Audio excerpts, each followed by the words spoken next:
Hey everybody, you're on the GeekBox YouTube channel. Today I will tell you how to adjust brightness on Roku TV. Let's go. If you are using a Roku streaming device, then open the settings of the main TV. Open Picture Settings. Open Brightness Settings. Adjust brightness.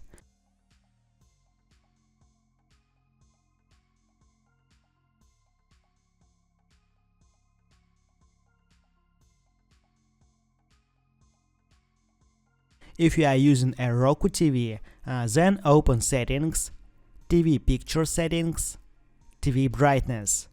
Select Brightness type. That's it. Now you know how to adjust brightness on Roku TV. Thanks for watching. Please like and subscribe to the channel. Good luck and see you soon.